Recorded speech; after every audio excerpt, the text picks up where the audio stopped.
Welcome to the Real News Network. I'm Jessel Noor in Baltimore, and welcome to this latest edition of the Epstein Report. Now joining us is Gerald Epstein. He's the co-director of the Political Economy Research Institute and a professor of economics. Thank you so much for joining us. Thanks for having me. So this week marks the 5th anniversary of the Lehman bankruptcy, and now the New York Times editorial page has come out against the nomination of Larry Summers as a possible chairman of the Federal Reserve. Gerald Epstein, what are your thoughts about that?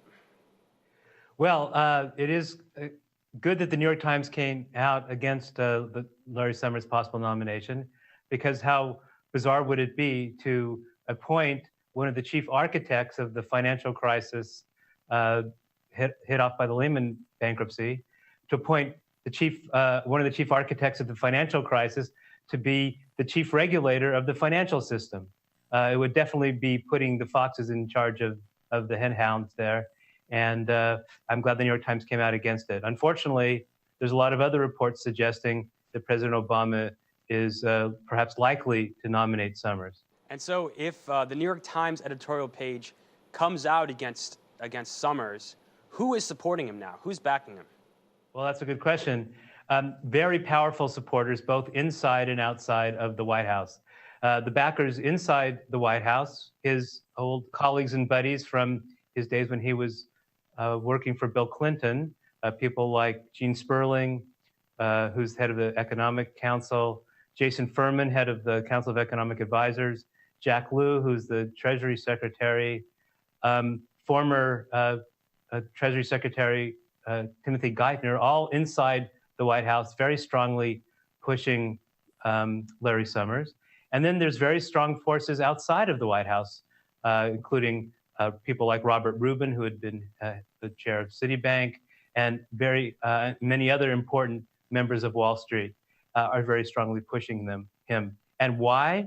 Well, the reason is because he is a Wall Street guy, essentially. He sees things with finance-colored glasses the same way that the Wall Street people see them. He works for a hedge fund and makes millions of dollars doing that. His instincts now, though they haven't necessarily always been that way, Larry Summers' instincts now are to look at the world through the way it's going to affect finance first, with the faith that helping finance is going to help the real economy. So why does his nomination to the position of chairman of the Federal Reserve specifically concern you? What kind of powers and influence will he have in that position? Well, it really concerns me because the head of the Federal Reserve has enormous power, not only on the economic outcomes here in the United States, but also all around the world. The Federal Reserve is the most important central bank in the world because the dollar is the key currency of the world. It undergirds most economic transactions around the world, not all of them, but most of them.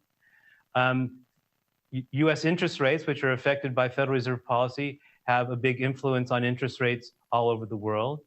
And the policies have also a huge influence on the supply of credit and so forth. So typically, there's a tendency to personalize this, and by starting off with Summers, I've done that a bit. But I think we have to step back and see structurally what's going on here. Historically, the Federal Reserve has been a relatively independent central bank, that is, relatively independent of Congress, relatively independent of the presidency. And the Federal Reserve has represented largely the interests of Wall Street. And there have been some very important times throughout history, since the Federal Reserve was founded at the turn of the 20th century, where there's been a change in that subservience to Wall Street. And usually this has happened during crises. During the Great Depression, the Federal Reserve was brought more under the control of the Treasury Department. And in the early 1950s, however, after a great battle, the Federal Reserve became more independent once again, and once again returned to its role as promoting the interests of Wall Street. Now, Ben Bernanke, who's the current Fed chair, is kind of interesting because he straddles the fence in a bit. On the one hand, he was brought in because his views were seen as sympathetic to Wall Street, but in the course of the crisis, he's, I think, taken some policies that have really rubbed Wall Street the wrong way. Not all of his policies, but some of them. Janet Yellen is being squeezed out, or possibly being squeezed out, because she's not a Wall Street player the way Larry Summers is. And there are two key issues here. One is the control over monetary policy, setting interest rates and so forth. And one can't be sure what the difference will be between Yellen and Summers on that score. But in terms of regulating the banks, which is the second key issue, there's a huge difference. The Federal Reserve was given a lot more power by the Dodd-Frank law that was passed a couple of years ago to regulate banks. So the head of the Fed would now be the chief regulator of large financial institutions.